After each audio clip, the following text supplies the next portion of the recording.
আসসালামু আলাইকুম প্রিয় দর্শক, সবাই কেমন আছেন? আশা করি সবাই ভালো। আবারও স্বাগতম মেহেদী হাসান ব্লগস চ্যানেল থেকে। তো আজকে যে ভিডিওটি নিয়ে আসছি, আপনারা সবাই জানেন আমি ক্রোয়েশিয়া থেকে প্যারিসে চলে আসছি এবং আজকে আপনাদের দেখাবো যে প্যারিসে একটি সুন্দর সাপ্তাহিক মার্কেট চলে, যেটা সপ্তাহে 2 দিন, সেটা হচ্ছে রবিবার এবং মঙ্গলবার। সাপ্তাহিক মার্কেটগুলোতে আমরা যারা প্রবাসী এবং যারা বিভিন্ন দেশ থেকে প্যারিসে থাকি তাদের জন্য একটি অন্যরকম মার্কেট যা বলা চলে, যেটা অন্যান্য সুপার শপ বা মার্কেটে হচ্ছে গিয়ে 5 টাকা, সেটা এই মার্কেটে হয়ে যায় 2-3 টাকা। সেই মার্কেটে আজকে আপনাদের ঘুরে দেখাবো। তো আমি আর কথা বলবো না, কথা বললে হয়তো আপনারা আর এই যে প্রোডাক্টগুলোর দাম কত এগুলো বিশ্লেষণ করতে পারবো না, কারণ এখানে হাজার হাজার প্রোডাক্ট আছে। এগুলো আমি মূল্য নির্ধারণ করে দিতে পারবো না, কারণ একটি প্রোডাক্ট নিয়ে আমি যদি এক কর্নার থেকে শুরু করি তাও আমার মনে হয় 8-10 ঘন্টা লেগে যাবে। তো আমি এত লম্বা ভিডিও তৈরি করতে পারবো না, কারণ আপনাদের শুধু দেখা যাবে এখানে কি কি প্রোডাক্ট পাওয়া যায়। এখানে সুই সুতা থেকে শুরু করে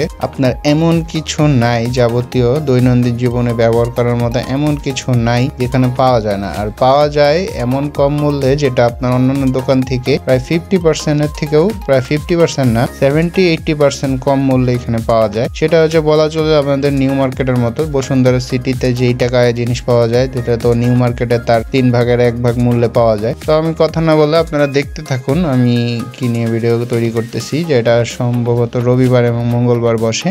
বন্ধুরা, কথা না বাড়িয়ে চলুন আমরা দেখতে থাকি কি কি প্রোডাক্টগুলো পাওয়া যায়।